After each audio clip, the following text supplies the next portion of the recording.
What's up, guys? It's Brandon Flash. Today, you're joining me with the 2025 Tesla Model Y long-range rear-wheel drive U.S. market car, and we're going to be doing a 70 mile per hour range test.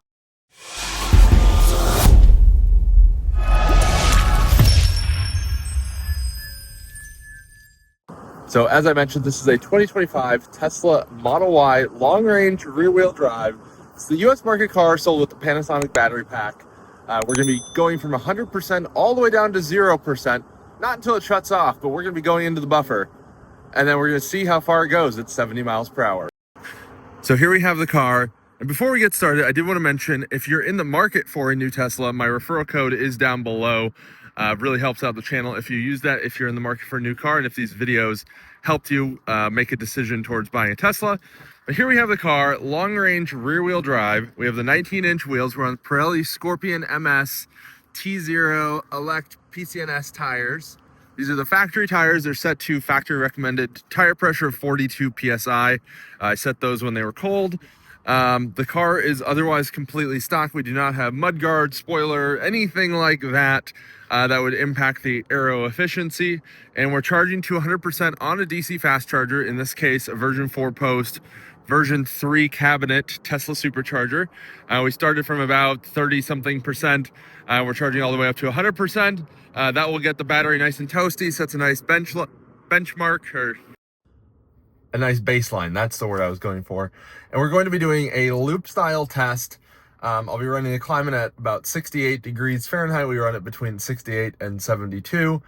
And we're going to be doing basically a giant circle. So let me show you guys the tentative route that I have planned, and then we'll of course adjust as needed because we're going to run this until it gets to 0%, but we also have to get to a charger. So we're at 98% right now, charging up. And we're up here in Charlotte, North Carolina. So we're going to head south, head towards Columbia. We'll go all the way down to Columbia and back. And then my current plan is to do a loop around Charlotte. We do have quite a few charging options. However, there are not that many over on this side of town, which is not ideal. However, we could bail out through here, but 70 miles an hour gets a little bit dicey through there. Whereas the current route will be very easy to maintain a constant 70 miles per hour. So we will adjust as needed. I might actually have us go this way around, because then we have all these options as bailout options as we come around the circle if we need to. But also we have some bailout options this way, because right now we're going to go down, up, around, down, up. And as we get close, we have a couple options along here. There's also a couple CCS chargers mixed in along here. However, I just realized I don't have an adapter with me, so that's not ideal. But we will make it work, and we're going to get down to as close to 0% as possible. I have Tessie running here. Well, had Tessie running here. And that will give us the actual energy remaining, which is very handy. So 78.38 kilowatt hour right now. And this disconnected, but that would show the actual remaining as well, and the actual state of charge. And then this car is rated for 337 miles at 100%, or when new. This car has, as you can see, 1,000 miles on it right there. Just crossed that as we pulled in, and I'm expecting some pretty good results. I would love to hear what you guys think. We'll get down below. Definitely make a comment before you continue watching. Would love to hear what your guys' predictions are. Historically, Teslas have done pretty poorly on 70 mile per hour range tests, at least as far as percentage of EPA rating. However, since 2024, model year 2024, when Tesla switched to the new EPA cycle, they do seem to be a lot more realistic. So I have pretty high hopes. I'm personally thinking a little over 300 miles, and that would be a great result for this car. So very curious to see how it does. I think regardless, it's going to be a massive improvement from my previous 2023 Model Y with the 4680 battery pack. And that's the key reason that we got this car. And I think it's a huge quality of life improvement. Well, we're charged up to 100%. Climate is off. We're going to unplug. You can see we have 80.5 kilowatt hour remaining there, which is actually higher than the battery full kilowatt hour rating. So that's interesting. We also have the battery buffer there of 3.6 kilowatt hour, and the battery is nice and toasty at about 57, 58 Celsius. So let's unplug. We'll reset the trip. We'll hit the road.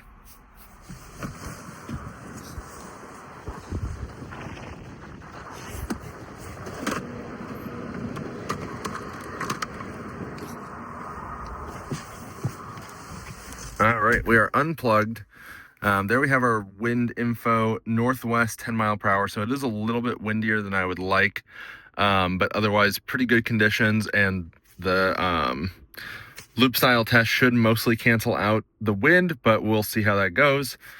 And again, we're going to be getting onto the interstate here. So very close to the interstate, we'll just hop right on, basically do a loop-de-loop, go around, and then let's reset this, putting it in gear now, because that way it starts counting. We'll turn and climb it on, and let's get to it, and then we'll verify 70 miles per hour. Displayed is 70 mile per hour actual, but likely we'll have to set it to 71. Well, we're settled into 71 mile per hour indicated, which is 70 mile per hour actual. So far we've driven 7 miles, averaging 305 watt hour per mile, but that should be dropping a bit. And this first leg should be a bit less efficient, since again we have this northwest wind and we are heading basically straight south. So it's a little bit of a like crosswind-ish. Well, quick update, we're at 90%. We've driven 29 miles so far, 3.7 miles per kilowatt hour, 270 watt hours per mile. So doing really well here. That puts us in the high 200s, low 300s range.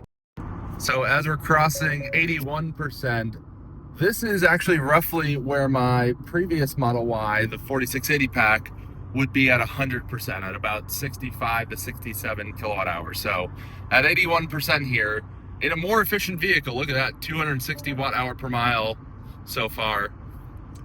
We're basically at 100% in that previous car. So having this extra battery capacity is going to prove to be very useful. So 273 rated miles still remaining.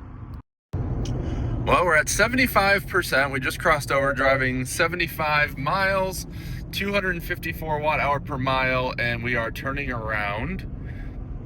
So we're gonna be heading back, then we'll do the loop around Charlotte and continue back down. Looks like we're gonna be coming about halfway down 77 towards Columbia.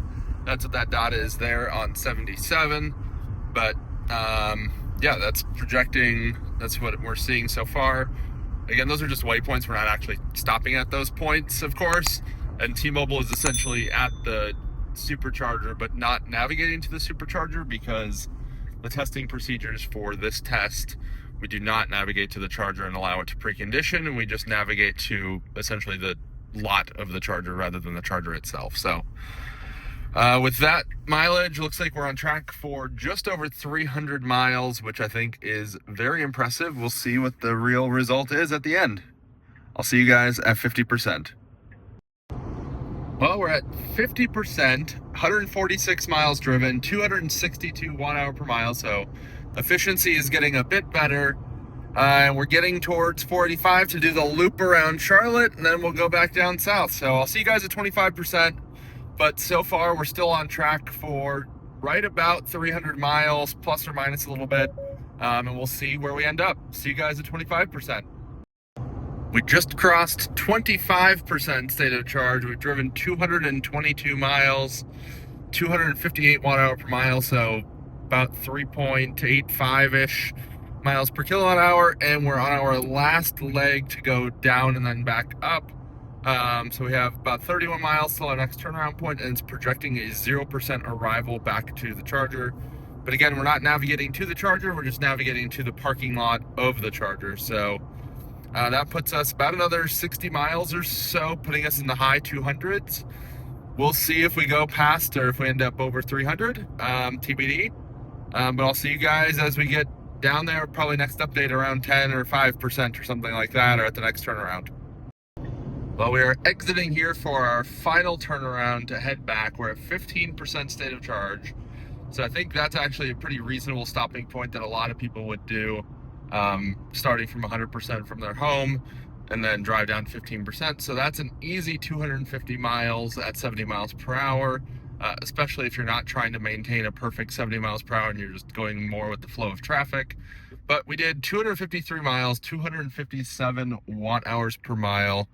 We're headed back, and we're projecting an arrival of 0%, with another 40 miles to drive. So that puts us just shy of 300 miles, which is still a pretty solid result. A long way off from the Model 3 long-range rear-wheel drive, which is pretty surprising.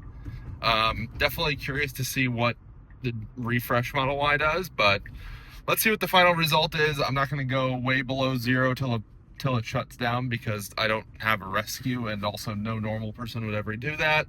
Obviously Kyle does that, and that's good testing to know how far it can go below 0, but I don't have that luxury here. So let's keep going.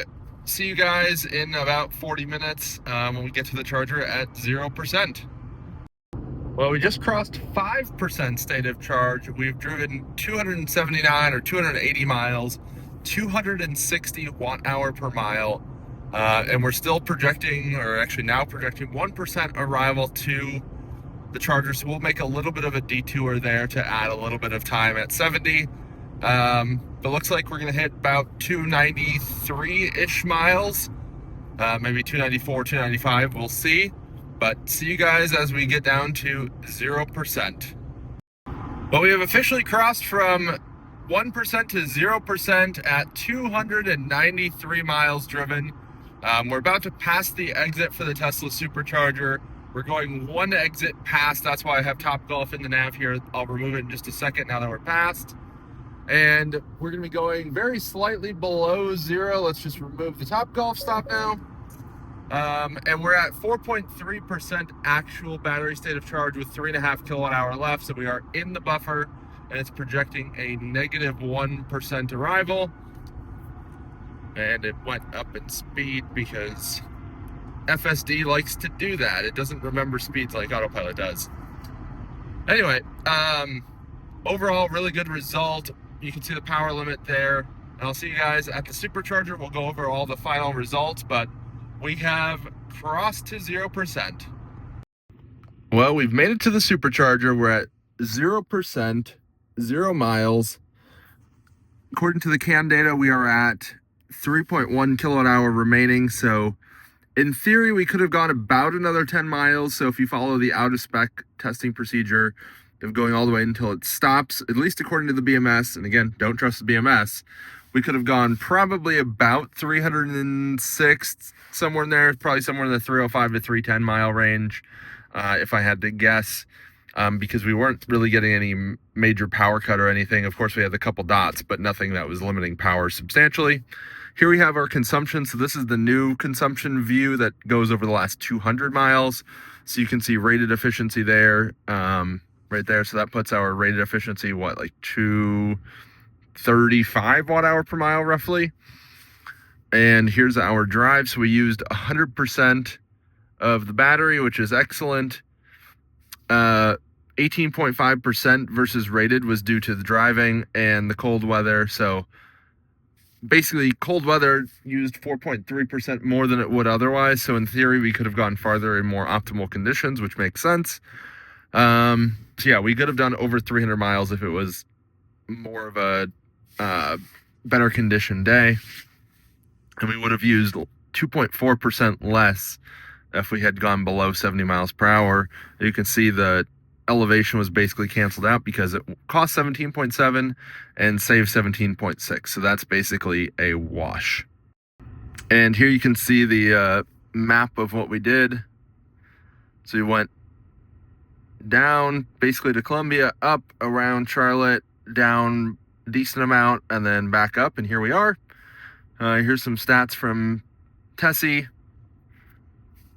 So those two blips over the basically 71 constant indicated, that was just FSD adjusting speed and me taking a second to adjust. So nothing crazy there. I'd say the result here is very indicative other than the cold weather, but I was able to maintain speed the entire time. There were very, very few slowdowns, which was excellent. There you can see the elevation. So a net elevation of -10, which is interesting considering we had the same starting and ending point. This says 79.5 kilowatt hour used. The car says 77. I'm not sure what that discrepancy is there. I'm more inclined to believe that, I guess. Actually, no, this makes more sense because we still have 3.1 kilowatt hour remaining. So not entirely sure why there's a discrepancy there, but you can also see we drove 296.15 miles. That's obviously all of it, including the time below 0%.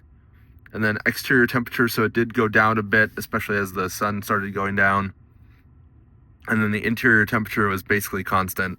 It just cooled it down a little bit, even though that was mostly from the door being open.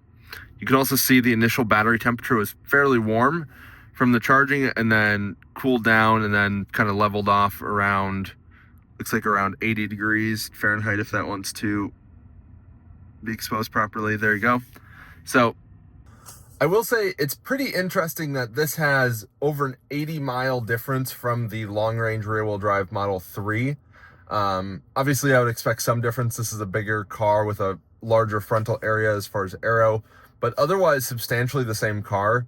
So a little bit disappointed that there's that much of a difference. Hopefully the new long-range rear-wheel drive Model Y coming soon, maybe even as soon as tomorrow. I'm recording this on January 1st, 2025. Will be a substantial improvement as far as aero, efficiency, and overall range. I think that's really needed in the Model Y, or we need a bigger battery, one of the two, or both. Would love to hear what you guys think. Comment down below. If you haven't already, hit the like button, hit the subscribe button.